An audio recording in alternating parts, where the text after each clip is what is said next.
नमस्कार विद्यार्थी मित्रांनो, स्वागत आहे तुमचं आजच्या नवीन व्हिडिओमध्ये। तर आज आपण 24 फेब्रुवारी 2025 च्या चालू घडामोडी पाहत आहोत। यामध्ये आपण एकूण खूप महत्त्वाचे काही 10 प्रश्न आणि त्यांची महत्त्वाची माहिती पाहण्याचा प्रयत्न केलेला आहे। आणि तुम्हाला जर या व्हिडिओची PDF हवी असेल तर व्हिडिओच्या डिस्क्रिप्शन बॉक्समध्ये आपल्या टेलिग्राम चॅनलची लिंक आहे।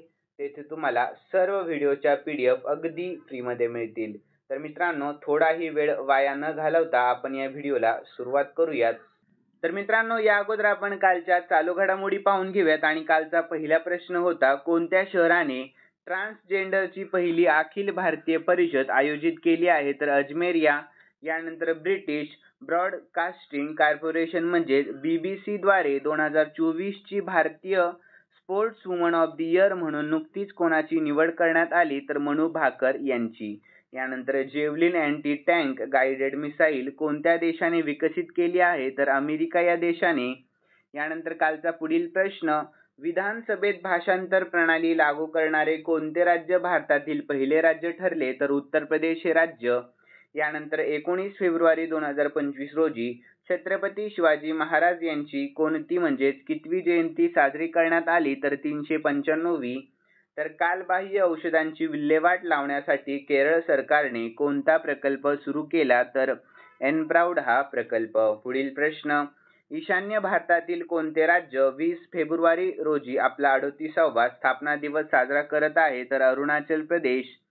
यानंतर ग्रॉक 3 चॅटबॉट कोणत्या कंपनीने लॉन्च केला आहे, ज्याला जगातील सर्वात स्मार्ट AI असे म्हटले जात आहे? तर XAI यानंतर टाटा सन्सचे चेअरमन N चंद्रशेखरन यांना कोणत्या देशाचा मानद नाईटहुड देण्यात आला? तर UK या देशाचा। यानंतर कालचा शेवटचा प्रश्न होता, गुगलने आपला सर्वात मोठा कॅम्पस कोणत्या भारतीय शहरामध्ये सुरू केला आहे? तर बंगलोर या।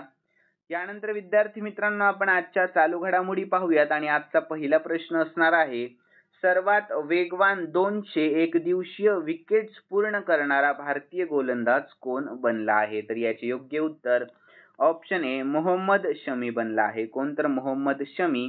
यानंतर आपण याविषयी महत्त्वाची माहिती पाहून घेऊयात। तर fast bowler Mohammed Shami Dubai international स्टेडियमवर बांगलादेश विरुद्ध 2025 च्या चॅम्पियन्स ट्रॉफी गट ए सामन्यामध्ये त्यांनी 5 विकेट घेतले आणि 53 रन देऊन पुरुषांच्या एकदिवसीय सामन्यात 200 बळी घेणारा सर्वात वेगवान भारतीय गोलंदाज बनला आहे। ठीक आहे, लक्षात ठेवा मित्रांनो।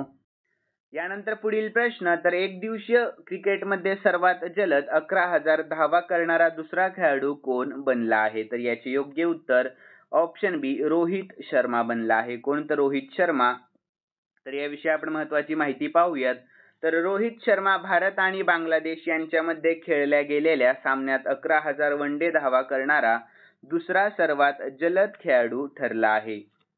तर रोहितने आतापर्यंत 50 षटकांच्या क्रिकेटमध्ये 260 डाव खेळले आहेत। तर 222 डावांमध्ये 11,000 वनडे धावा पूर्ण करून विराट कोहली या यादीत अव्वल स्थानावर आहे। तर एकदिवसीय क्रिकेटमध्ये 11,000 धावा करणारा रोहित हा 10वा आणि 4थ्या भारतीय क्रिकेटपटू ठरला आहे। तर तो तेंडुलकर, सौरभ गांगुली आणि कोहलीच्या क्लबमध्ये सामील झाला आहे। यानंतर पुढील प्रश्न, अलीकडेच मुख्य आर्थिक सल्लागाराचा कार्यकाळ वाढविण्यात आला, तर त्यांचे नाव काय आहे? तर योग्य उत्तर ऑप्शन ए व्ही अनंत नागेश्वरन। काय नाव आहे? तर व्ही अनंत नागेश्वरन। तर याविषयी महत्त्वाची माहिती पाहूयात। तर मुख्य आर्थिक सल्लागार डॉक्टर व्ही अनंत नागेश्वरन यांचा कार्यकाळ मार्च 2027 पर्यंत 2 वर्षांनी वाढवण्यात आलेला आहे। तर डॉक्टर व्ही अनंत नागेश्वरन यांनी जानेवारी 2022 मध्ये मुख्य आर्थिक सल्लागार म्हणून पदभार स्वीकारला होता। यानंतर पुढील प्रश्न, SBI कार्डचे MD आणि CEO म्हणून नुकतीच कोणाची नियुक्ती करण्यात आली आहे? तर याचे योग्य उत्तर आहे ऑप्शन सी सलीला पांडे यांची। कोणाची? सलीला पांडे यांची। तर याविषयी महत्त्वाची माहिती पाहूयात। तर SBI कार्ड्स आणि पेमेंट सर्व्हिसेसच्या बोर्डाने सलीला पांडे यांची 1 एप्रिल 2025 पासून व्यवस्थापकीय संचालक आणि CEO म्हणून नियुक्ती केली आहे।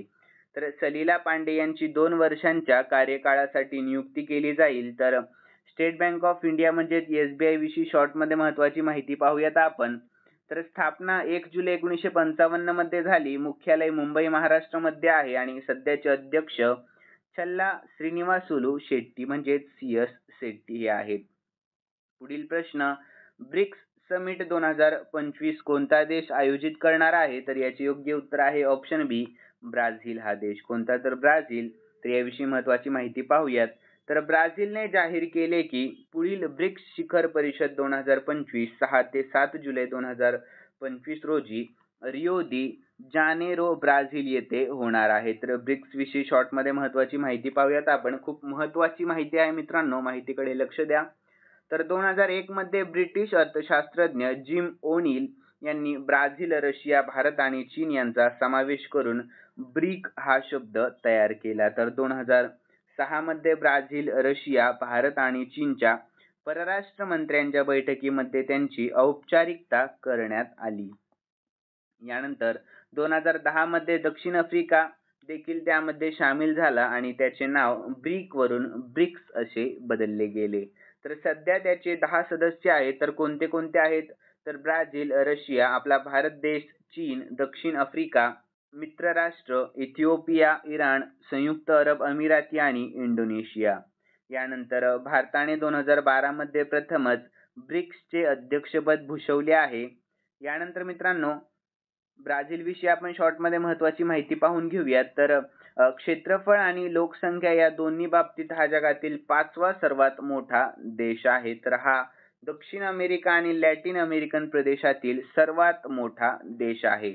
आणि अधिकृत भाषा आहे ब्राझीलची पोर्तुगीज, चलन आहे ब्राझिलियन रियल आणि राजधानी आहे ब्राझिलिया. कोणती आहे राजधानी? ब्राझिलिया. यानंतर पुढील प्रश्न, भारत आणि कोणत्या देशाने लिथियमच्या शोध आणि खाणकाम संदर्भात सामंजस्य करार केलेला आहे? तर याचे योग्य उत्तर आहे ऑप्शन बी, अर्जेंटिना या. कोणत्या? तर भारत आणि अर्जेंटिना या देशाने. तर याविषयी आपण महत्त्वाची माहिती पाहूयात. तर अर्जेंटिना आणि भारत यांनी लिथियम खाणकाम आणि उत्खनन मध्ये त्यांचे सहकार्य पुढे नेण्यासाठी सामंजस्य करारावर स्वाक्षरी केलेली दिसून येत आहे. तर या करारावर अर्जेंटिनाचे कॅटामार्का गव्हर्नर राउल अलेजांद्रो जलील आणि कोळसा आणि खाण मंत्री जी किशन रेड्डी यांनी केले. यानंतर बैठकीचे उद्दिष्ट खाण क्षेत्रातील सहकार्य वाढवणे, विशेषतः लिथियम शोध आणि गुंतवणुकींच्या संधींवर चर्चा करणे हा होता. यानंतर आपण अर्जेंटिना विषयी शॉर्टमध्ये महत्त्वाची माहिती पाहूयात. खंड आहे दक्षिण अमेरिका, राजधानी आहे ब्युनस आयर्स आणि चलन आहे अर्जेंटाईन पेसो आणि सध्याचे राष्ट्रपती आहेत झेवियर मिली. ठीक आहे मित्रांनो, लक्षात ठेवा. यानंतर पुढील प्रश्न, तर जागतिक सामाजिक न्याय दिन 2025 कधी साजरा केला जातो? तर याचे योग्य उत्तर ऑप्शन ए, 20 फेब्रुवारी रोजी. केव्हा? तर 20 फेब्रुवारी रोजी. तर याविषयी महत्त्वाची माहिती पाहूया शॉर्टमध्ये. तर जगभरातील समाजांमध्ये निष्पक्षता, समानता आणि सर्वसमावेशकतेला प्रोत्साहन देण्याची गरज अधोरेखित करण्यासाठी दरवर्षी 20 फेब्रुवारी रोजी जागतिक सामाजिक न्याय दिन साजरा केला जात असतो. यानंतर थीम काय आहे? तर शाश्वत भविष्यासाठी फक्त संक्रमणांना बळकट करणे ही थीम आहे. तर यानंतर फेब्रुवारी महिन्यातील महत्त्वाचे दिवस पाहूयात मित्रांनो आपण. तर जागतिक पाणथळ दिवस 2 फेब्रुवारी रोजी साजरा करण्यात आला. जागतिक कर्करोग दिवस 4 फेब्रुवारी रोजी. स्त्री जनेंद्रियांच्या विकृतीसाठी शून्य सहिष्णुता आंतरराष्ट्रीय दिवस 6 फेब्रुवारी रोजी. जागतिक आंतरधर्मीय सौहार्द सप्ताह 1 ते 7 फेब्रुवारी दरम्यान साजरा करण्यात आला. जागतिक कडधान्य दिवस 10 फेब्रुवारी रोजी. आंतरराष्ट्रीय एपिलेप्सी दिवस 10 फेब्रुवारी. विज्ञानातील महिला आणि मुलींचा आंतरराष्ट्रीय दिवस 11 फेब्रुवारी. राष्ट्रीय जंतनाशक दिवस 10 फेब्रुवारी रोजी. जागतिक युनानी दिवस 11 फेब्रुवारी आणि जागतिक रेडिओ दिवस 13 फेब्रुवारी रोजी साजरा करण्यात आला. जागतिक पंगोलिन दिवस 15 फेब्रुवारी रोजी आणि दरवर्षी फेब्रुवारीच्या 3ऱ्या शनिवारी हा दिवस साजरा करण्यात येतो. कोणता? तर जागतिक पंगोलिन दिवस.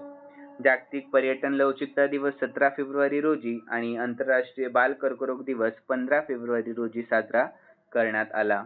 यानंतर मित्रांनो, छत्रपती शिवाजी महाराज यांची जयंती 19 फेब्रुवारी रोजी कितवी? तर 395वी जयंती साजरा करण्यात आली. यानंतर पुढील प्रश्न, तर मेट्रो व्हायाडक्ट वरील भारतातील पहिल्या द्विदिशात्मक सौर प्रकल्पाचे उद्घाटन कोणी केले? तर याचे योग्य उत्तर आहे ऑप्शन ए, मोहम्मद लाल खट्टर यांनी. कोणी? तर मोहम्मद लाल खट्टर यांनी. तर याविषयी महत्त्वाची माहिती पाहूयात. तर गृहनिर्माण आणि शहरी आणि ऊर्जा मंत्री मोहम्मद लाल खट्टर यांनी ओखला विहार मेट्रो स्टेशनवर मेट्रो मार्गावरील भारतातील पहिल्या उभ्या द्विदिशात्मक सौर प्रकल्पाचे उद्घाटन केले. तर उभ्या द्विदिश सौर पॅनेल दोन्ही बाजूंनी सूर्यप्रकाश कॅप्चर करू शकतात, लक्षात ठेवा. यानंतर पुढील प्रश्न, फेब्रुवारी 2025 मध्ये सौल लीडरशिप कॉन्क्लेव्हच्या पहिल्या आवृत्तीचे उद्घाटन कोणी केले? तर याचे योग्य उत्तर आहे ऑप्शन सी, नरेंद्र मोदीजी यांनी. कोणी? तर नरेंद्र मोदीजी यांनी. याविषयी महत्त्वाची माहिती पाहूयात. तर 21 फेब्रुवारी 2025 रोजी पंतप्रधान नरेंद्र मोदी यांनी दिल्लीमध्ये सौल लीडरशिप कॉन्क्लेव्हच्या पहिल्या आवृत्तीचे उद्घाटन केले. तर पहिल्या आवृत्तीत भूतानचे पंतप्रधान शेरिंग तोबगे हे प्रमुख पाहुणे म्हणून उपस्थित होते. तर 21 ते 22 फेब्रुवारी दरम्यान 2 दिवसीय सौल लीडरशिप कॉन्क्लेव्ह एक प्रमुख व्यासपीठ म्हणून काम करेल, जिथे राजकारण, क्रीडा, कला आणि मीडिया, आध्यात्मिक जग, व्यवसाय आणि सामाजिक क्षेत्र यासारख्या विविध क्षेत्रांतील नेते त्यांच्या प्रेरणादायी जीवन प्रवास शेअर करतील आणि नेतृत्वांशी संबंधित पैलूवर चर्चा देखील करतील. यानंतर पुढील प्रश्न, तर अलीकडेच कोणत्या कंपनीने मेजराना 1 चिप लॉन्च केली आहे? तर याचे योग्य उत्तर आहे ऑप्शन ए, मायक्रोसॉफ्ट या कंपनीने. कोणत्या? तर मायक्रोसॉफ्ट. तर याविषयी आपण महत्त्वाची माहिती देखील पाहूयात. तर मायक्रोसॉफ्टने मेजराना 1 चिप बूस्टिंग क्वांटम कम्प्युटिंगचे अनावरण केले. तर यानंतर मेजराना 1 क्वांटम चिप हे सुनिश्चित करते की व्यावसायिक क्वांटम संगणक जे गुगल आणि IBM ला टक्कर देईल ते अनेक वर्ष दूर आहे, दशके नाही. ठीक आहे मित्रांनो, लक्षात ठेवा, खूप महत्त्वाची माहिती आहे. यानंतर मित्रांनो, मायक्रोसॉफ्ट विषयी आपण शॉर्ट मध्ये महत्त्वाची माहिती पाहूया. तर मायक्रोसॉफ्टची स्थापना 4 एप्रिल 1975 मध्ये झाली. मुख्यालय आहे युनायटेड स्टेट्स ऑफ अमेरिका आणि सध्याचे CEO आहेत सत्य नडेला. ठीक आहे. यानंतर मित्रांनो, खालील प्रश्न मी स्पेशली तुमच्यासाठी ठेवलेला आहे आणि हा प्रश्न आपण कालच्या चालू घडामोडीमध्ये पाहिला होता. ज्यांनी कालचा व्हिडिओ पाहिलेला असेल त्यांना नक्कीच या प्रश्नाचे उत्तर येईल अशी मी अपेक्षा करतो.